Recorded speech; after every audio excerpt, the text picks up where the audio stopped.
Сәлем, магистратураға түсуге ниеттеніп жатқан талапкер.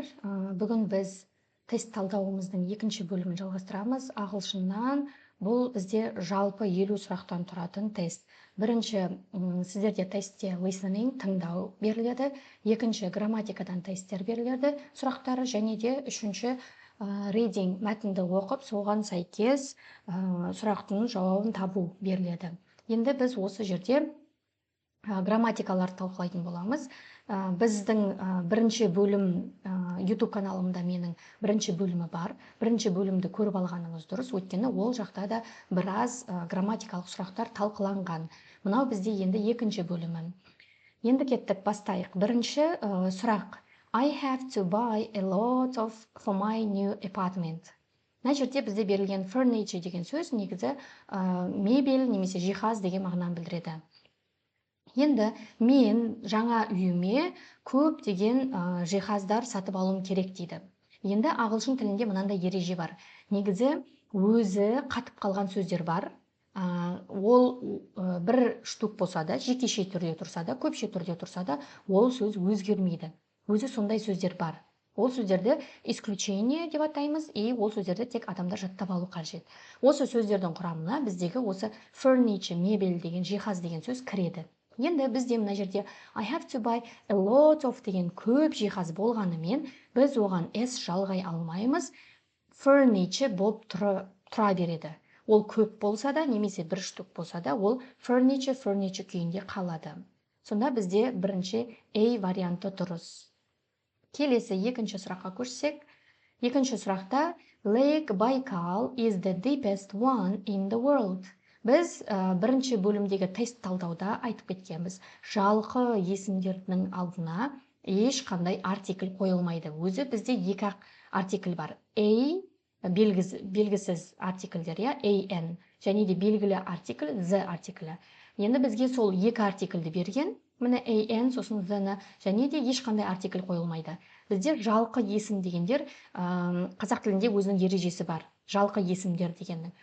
Сол жалқы есімдердің алдына біз ешқандай артикльді қоймаймыз. Бұл ережені есте сақтап алсаңыз, тестте осыған сәйкес ұқсас сұрақ келген кезде бірден тауып аласыз.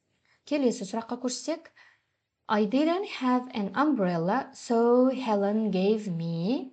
I didn't have an umbrella, менде зонтик болған жоқ, қолшатыр болған жоқ. Сонымен Helen маған, мына жерге біз бір сөз қоюымыз керек, яғни бұл жерде Helen менде қолшатыр болмағандықтан өзінікін берді деп айтқысы келіп тұр. Енді бізде өзінікін деген сұрақ керек, сөзді табу керек. Her деген оның деген, she деген ол, she is деген ол деген, және де hers деген оныкі, өзінікі деген мағынаны білдіреді. Сонда бізде осы жердегі D варианты дұрыс. Бұл жерде сіз, бұл ешқандай да қиын грамматика емес, тек мына жерде берілген сөздердің аудармасын тапсаңыз болды, аудармасын білсеңіз болды, бірден контекстке сәйкес тауып аласыз. Келесі, my costume costs теңге. Менің костюмым тұрады бір нәрсе теңге. Енді бізге мына жерде байқағанымыздай 10.000 теңге деген сөз беріліп тұр. 10,000 дейді, 10-шы мың дейді. Бізде ондай сөз келмейді, 10-шы мың деген. 10,000, 10 мыңдықтар дейді. Мына жерде s жалғанып тұр, бұл да сәйкес келмейді. The 10,000 бізде сандардың алдына, немесе біз белгілі бір бағаны айтып жатқан кезде, оның алдына артикль қоймаймыз. Ол өзі ережесі бар. Келесі 10,000, 10 мың деген осы дұрыс жауабы. Сонда бізде D варианты дұрыс. Келесі сұраққа өтсек. As far as I know, you are working on this project.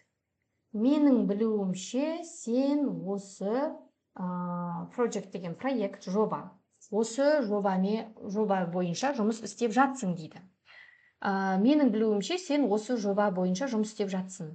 Енді қалай жұмыс істеп жатсың? Осы жерде бізге мына қалай жұмыс істеп жатқанын табу керек болып тұр, Hardly ever, harder. Қатты жұмыс істеп жатсың деген сөз керек бізге. Hardly ever деген өте сирек деген мағынаны білдіреді. Hardly деген сөз жоқ. Harder деген бар, бірақ ол салыстыру. Мысалға, анау анаған қарағанда тыртырақ деп айтқан кезде салыстырамыз. Сонда бізде C варианты дұрыс. Hard қалай жұмыс істеп жатыр? Қатты жұмыс істеп жатыр деген мағынаны білдіреді. Келесі сұраққа көшсек, this is an example. His work. Мынау оның жұмысының мысалы. Example деген бізде мысал, иә? Оның жұмысының мысалы. Енді бізге оның жұмысының деген сондағы бізде ның деген жалғаулар бар ғой. Сол ның деген жалғауды табу керек болып тұр бізге. Бұл жерде бізде сол өзі ның деген жалғауды білдіретін, сол of деген, мына жердегі предлог. By деген бізде бір нәрсе мен, соны мен деген соңындағы мен деген жалғауды білдіреді. On деген үстінде дегенді білдіреді. About деген туралы дегенді білдіреді, немесе жақын дегенді білдіреді. Сондай мағыналары бар, бірақ бізде мына жағдайда of деген предлог қана сәйкес келеді. This is an example of his work. Бұл оның жұмысының, сонда жұмысының деген соңындағы ның деген жалғау, осы of предлогы сол қызметті атқарып тұр. Келесі сұраққа көшсек, келесі сұрақта they like this before. Олар ұнататын бұны бұған дейін дейді. Енді never has quarreled, were never quarreled, have never quarreled. Мына жерде олар бұған дейін бұны ұнатпайтын деп тұр, негізі. Енді бұл жерде бізге қарап тұрсақ, шақтар берілген. Шақ болғанда ішінде present perfect деген шақ берілген. Енді present perfect'тің ережесін дұрыс тапсақ болғаны бізге. Мына жерде бізге солның ережесін табатын болсақ, мына жердегі бірінші A деген бірден алып тастаймыз, өйткені they деген сөзден кейін, олар деген сөзден кейін біз мынандай has дегенді қоймаймыз. Бізге they дегеннен кейін бізге мынандай have деген қойылады. Has деген сөз ешқашан жүрмейді. Сондықтан да has дегенді алып тастаймыз, A вариантты бірден алып тастаймыз. Екінші, they were never quarreled деген, they'дан кейін were деген сөз қойылады, бірақ бұл біздің жаңағы present perfect ережемізге сәйкес келмейді. Present perfect ережемізде біз were деген сөзді қолданбаймыз. Келесі C вариантқа қарасақ, never quarreled деген тұр, бірақ бізде мұна have деген жалғау жоқ. Present perfect ережесінде бізге have немесе has деген жалғау жалғану керек. Енді бізде дұрыс варианты сонда D варианты қалады. They have never quarreled. Have жалғанады, сосын соңына мынандай ed жалғау жалғанады. Осы біздің present perfect ережемізге сәйкес келіп тұр. Келесі ережеге өтсек, келесі сұраққа өтсек. I usually get up early, but today I up at 9 o'clock. Мен әдетте ерте тұрамын, бірақ бүгін мен 9-да тұрдым дейді. Енді бүгін мен тұрдым. Менің уже азанда тұрғаным, ол уже өткен шақ болып кетті. Өткені ол уақыт өтіп кетті. Мысалға, мен уже сағат 9-дан кейін айтып тұрмын, бұл іс-әрекетті. Енді бізге ұйқыдан тұру деген негізі get up. Мына жерде көрсетіліп тұр сізге. Осы get up-тың бізге осы get-тің өткен шағын табу керек. Get деген сөз жоқ. Get деген осы шақ, wake деген осы шақ. Бізге сонда got деген бір ғана сөз қалады, бір ғана вариант қалады. Негізі get дегеннің бұл бұрыс етістік. Get, got болып өзгереді өткен шақта. Сонда өткен шағы got болады. Бізде сонда дұрыс варианты B. Келесі сұраққа өтсек. When I was a child, I late for school. Мен бала болған кезімде, мен мектепке кешігетінмін. Late деген кешігу деген мағынаны білдіреді. Мен бұл жерде сонда айтқысы келіп тұрғаны, мен үнемі кешігетінмін деп тұр, Өйткені мына жерде always деген әрқашан деген мағынаны білдіреді. Мен әрқашан кешігетінмін. Енді осы жерде біз Бұның әрқашан кешігетінмін дегеннің дұрыс ережесін табуымыз керек осы жерде.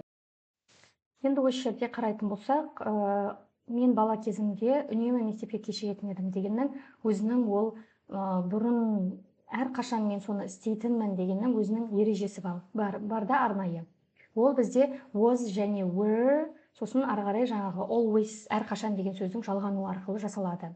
Осы жерде бізде D варианты дұрыс. Сол жерде біз I was always late for school. Мен үнемі мектепке кешігетін едім. Немесе мына жерде I-дың орнына сіздерде ертең тестте you немесе we деген сияқты, they деген сияқты, біз, олар деген басқа варианттар келген жағдайда мына жердегі was, were болып өзгеруі мүмкін. Сол кезде, сол жағдайда сол were дегенді таңдайсыз. Келесі сұраққа көшетін болсақ, this time, next week, I will be on holiday. Келесі жолы, осы уақытта, келесі аптада, дәл осы уақытта мен демалыста боламын. On the beach or swimming in the sea. Жағажайда немесе жүзіп жүремін дейді. Мына жерде енді қарап тұрсақ, lying деген жату деген мағынаны білдіріп тұр. Жағажайда, пляжда демалып жатамын, немесе теңізде жүземін дейді. Енді бізге осы келер шақта белгілі бір уақыт аралығында болып жатқан шақты табу керек бізге. Ол бізде future simple, келер шақ, future simple. Барлық келер шақ, future simpleға бізде will деген жалғанады. Мына жерде will дегенді қысқартып берген. Мынау негізі will. Мына жерде сол willді қысқартқан, мына жерде де will. Енді бізде мына C деген вариантты бірден алып тастасақ болады, өйткені ол келер шақ емес. I'm lying деген, ол мен дәл қазір жатырмын деген, дәл қазіргі процесті көрсетіп тұр. Біз C вариантын алып тастаймыз бірден. Енді келесі I will have lain деген, мына жерде мынау lain деген сөз тіптім сәйкес келмейді, ол өткен шақты білдіреді. Өткен шақтағы сөз болып көрсетіліп тұр. Сондықтан мынаны да алып тастаймыз. Келесі D вариантына қарасақ, I will lie деген, мынау мен жатамын дейді. Мен просто жату деген, сол жердегі жағажайда жату деген мағынаны білдіріп тұрды. Бірақ мен сол уақытта, белгілі бір уақыт аралығында сол іс-әрекетті істеп жатамын деген сияқты мағынаны білдіріп тұрған жоқ. Бізге сол процесті көрсететін шақ керек. Бұл бізде енді B, C, D үшеуі де сәйкес келмеген жағдайда енді A варианты қалады. I will be lying. Бұл бізде future continuous деген шақты білдіреді. Will деген жалғанады, сосын ing жалғанады етістіктің соңына. Сол кезде бізде I will be lying on the beach. Мен жағажайда демалып жатамын, немесе жүземін теңізде деген мағынаны білдіріп тұр. Келесі сұраққа өтетін болсақ, the problem for 3 years, but they haven't got any results. Проблема 3 жыл бойы дейді, бірақ олар ешқандай результатын таппады дейді. Енді мына жерде study деген бізде зерттеу, қарау деген мағынаны білдіреді. Сонда бізде бұл проблеманы 3 жыл бойы қараған, немесе зерттеген, бірақ олар сонда да результатын таппаған дейді. Енді бізде 3 жыл бойы деген сөз өзі белгілі бір шақта қолданылады. Ол осы мына жерде көрсетілген for 3 years деген сөз, ол өзі present perfect немесе present perfect continuous деген шақтарда қолданылатын арнайы сол шақтың ключевые слова дейді ғой, арнайы сөзі сол. Енді осы жерде was деген сәйкес келмейді, present perfect'ің ережесіне сәйкес келмейді. Өйткені present perfect'та бізде have, has жалғанады. Бірінші A, B'ді алып тастаймыз. Өйткені екеуі де сәйкес келмейді шаққа. Сосын бізде D варианты сәйкес келмейді, өйткені has, being, studied деген ол процесті көрсетіп тұр. Ал бізге процесс емес 3 жыл бойы жасады деген бізде тек мынау C варианты сәйкес келеді. Осы бізде present perfect ережесіне сәйкес келіп тұр. Мына жерде кей жағдайда сіздерге has-дің орнына have берілуі мүмкін. Ол да дұрыс. Бізде енді мына жерде has берілген, өйткені проблема жекеше түрде тұр. Бір ғана проблема. Келесі сұраққа өтсек, Students who live in a student's house hate for buses because it takes much time to get to the university. Мына жерде бізде студенттер үйінде тұратын студенттер, өмір сүретін студенттер автобусты жек көреді дейді. Өйткені ол университетке жетуге өте ұзақ уақыт кетеді дейді. Енді бізде автобусты күткенді жек көреді дейді. Бізде мына жерде wait, waits, to wait, waiting. Мына жерде берілген сөздің барлығы бізде күту деген мағынаны білдіреді. Енді осы жерде бізде өзінің арнайы ережесі бар. Ол ереже бізде белгілі бір сөздерден кейін hate, like, love деген сияқты өзі қатып қалған сөздер бар. Сол сөздер жаттап алу керек. Сол сөздерден кейін келген етістікке ing жалғанады. Like, love, hate. Like ұнату, love жақсы көру, hate жек көру. Осы үш сөзден кейін етістікті қойсаңыз, мысалға I like eating. Мен жегенді ұнатамын, мысалға I like drinking. I hate going деген сияқты осы үш сөзден кейін етістік жалғасаңыз, соған міндетті түрде сіз ing жалғауыңыз керек. Ол өзі сондай қатып қалған ереже барды. Енді мына жерде мен айтқаным бойынша D варианты дұрыс. Waiting болады. Сол кезде students house hate waiting. Күнді жек көреді. Сонымен бізде D варианты дұрыс. Келесі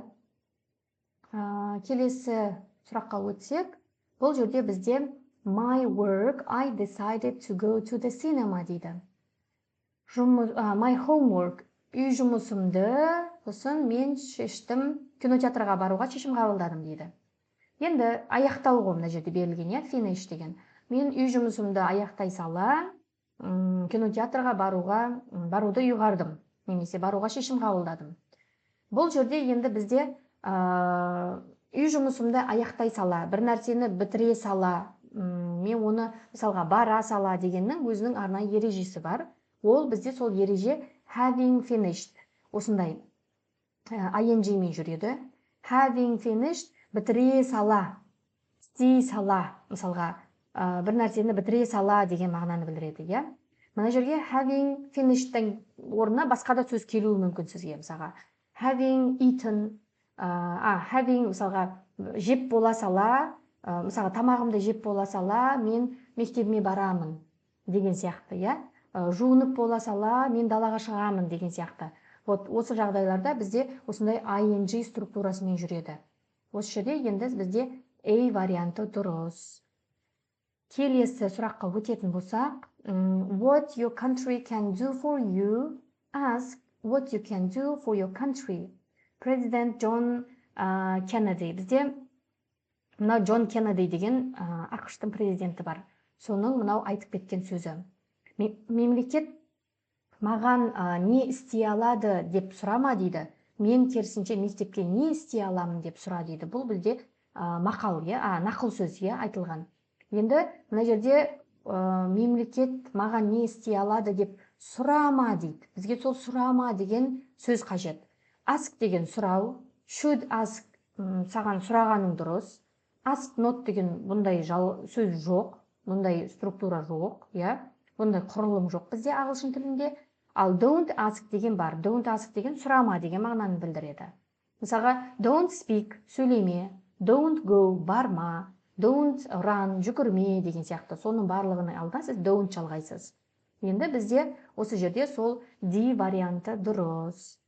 Келесі сұраққа өтсек, I'm not tired if I went to bed now.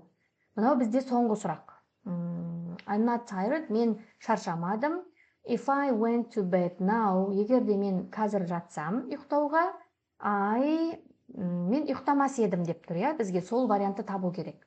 Бұл жерде енді if пен жүретін бізде ол conditionals дейді. Conditionals деген шартты рай. Бұл шартты райдың ағылшын тілінде 4 түрі бар. Zero conditional, first conditional, second conditional, third conditional. 4 түрі бар өзі. Енді мына жерде бізде қай түрі екенін табу үшін біз мына бірінші бөлігіне қараймыз. Негізі conditionals екі жай сөйлемнен тұрады. құрмалы сөйлем екі жай сөйлемнен тұрады. Бізде мына бір жай сөйлем берілген, енді екінші жай сөйлемді біз табуымыз керек мына жерден. If I went to bed, бізде went деген сөз go-дің өткен шағы. Мына өткен шақ, яғни өткен шақ past simple. Ал бізде бірінші сөйлем past simple болса, бұл бізде second conditional, екінші шартты райды білдіріп тұр. Second conditional болса, бірінші бөлігі past simple болса, екінші бөлігіне would жалғанады. Сонда бізде would деген мына екеуінің біреуі жалғанады. Сонда біз мына C, D деген екі вариантты алып тастаймыз. Өйткені ереже бойынша бізге would жалғану керек. Ал енді дейді, I'm not tired, мен шаршаған жоқпын. Егер мен қазір жататын болсам, мен ұйықтаймын ба, әлде ұйықтамаймын ба? Шаршамаған адам ұйықтамайды, иә? Ал бізде would sleep ұйықтау, wouldn't sleep ұйықтамау деген мағына білдіреді. Сонда бізде мен шаршап тұрған жоқпын, яғни мен ұйықтамаймын қазір жатсам. A варианты сәйкес келеді. Өйткені wouldn't деген істемеймін деген, мына жерде not деген жалғау жалғанып тұр. Сондықтан да бізде мынау A варианты дұрыс. Так, сіздерге осы тест талдау түсінікті болды деп ойлаймын. Енді келесі тест талдауды, үшінші бөлімді тағы да тест талдауды мен YouTube каналыма саламын. Асыға күтіңіздер. Сіздерге осы тест талдаудың көмегі тиеді деген үміттемін. Келесіде кездескенше сау болыңыздар.